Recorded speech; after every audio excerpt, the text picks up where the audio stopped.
চেষ্টা হয়ে যাক দিচ্ছি। একটা জিনিস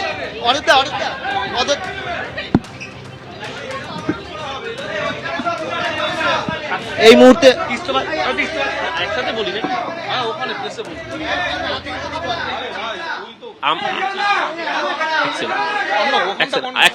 আমি একটা কথা বলি, এটা এই জায়গাটা বড্ড ছোট, এখানটা ধাক্কাধাক্কি হচ্ছে। সুশান্ত ঘোষের প্রসিডিওরটা এখনো কমপ্লিট হয়নি, ওর প্রসেসটা কমপ্লিট হোক, আমরা আপনাদেরকে পুরো ডিটেলসে জানাচ্ছি। এটা আমরা সেটা পুরোটা বসে কাউন্সিলর ক্লাব রুমে বসে জানাচ্ছি। আমার প্রসিডিওরটা কমপ্লিট, এখন পুরো কমপ্লিট নয়, কারণ আরেকটা জায়গায় যেহেতু অ্যাকাউন্টস কমিটির যিনি চেয়ারম্যান আছেন মধুচন্দ্রা দেব, তার কাছেও আমাকে অফিসিয়ালি ইন্টিমেশনটা দিতে হবে। হ্যাঁ, কিন্তু আর অফিস তো খোলা আছে, অফিস কারুর বন্ধ থাকে না। আমার সাথে কথা হয়েছে সকলের, ওর প্রসেসটা কমপ্লিট হলে আমরা দুজনে একসাথে ব্রিফ করছি। তুমি দেখো এখানে কিন্তু অরূপ চক্রবর্তী এবং সুশান্ত ঘোষ, যারা এখানে এই মুহূর্তে দেখতে পাচ্ছি যে অরূপ চক্রবর্তী, সুশান্ত ঘোষ তারা বসে রয়েছেন এবং তারা কিন্তু জানিয়ে দিলেন, সুশান্ত ঘোষ জানিয়েছেন হ্যাঁ পদত্যাগ করছেন, অরূপ চক্রবর্তী জানিয়ে দিলেন তিনি ইতিমধ্যেই পদত্যাগপত্র জমা দিয়েছেন। কেন দিয়েছেন না দিয়েছেন সেটা তারা পরে বলবেন। এই মুহূর্তে সুশান্ত ঘোষ এবং অরূপ চক্রবর্তী তারা দুজনেই এখানে বসে রয়েছেন, কিছুক্ষণের মধ্যে কি কারণে তারা দিলেন এবং কি বিষয় সেগুলো তারা জানাবেন।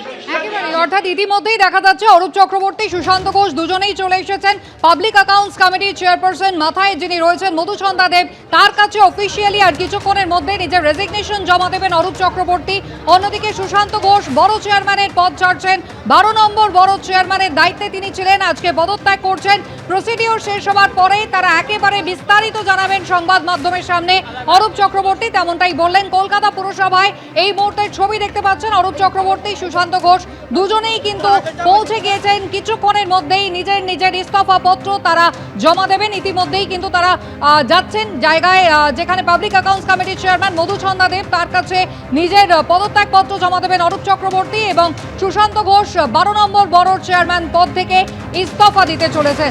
দেবলীনা বিশ্বাস 9 নম্বর বড় চেয়ারপারসন, তিনি যেটা শুরু করেছিলেন, অর্থাৎ তিনি অভিযোগ করেছিলেন যে তার উপরে চাপ আসছিল অভিষেক বন্দ্যোপাধ্যায়ের আত্মীয় এবং কোম্পানি, তাকে সেইখানে একাধিক ঠিকানায় 17টা নোটিশ পাঠানো হয়েছিল এবং 9 নম্বর বড়র মধ্যে থেকেই 7টা নোটিশ গিয়েছিল এবং তারপরে তার উপরে চাপ সৃষ্টি করা হচ্ছিল কোন অফিসাররা পাঠিয়েছেন, কারা পাঠিয়েছেন, তাদের বিরুদ্ধে ব্যবস্থা নিতে, এবং সেই কারণে অনৈতিক তিনি মনে করেছিলেন সেই পদক্ষেপ, এবং তাই নিজের বড় চেয়ারপারসন পদ ছেড়ে দিয়েছিলেন দেবলীনা বিশ্বাস। এবং সেখান থেকেই শুরু গত সপ্তাহে।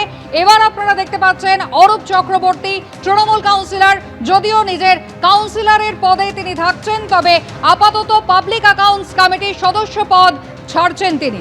এবিপি আনন্দ, এগিয়ে থাকে, এগিয়ে রাখে।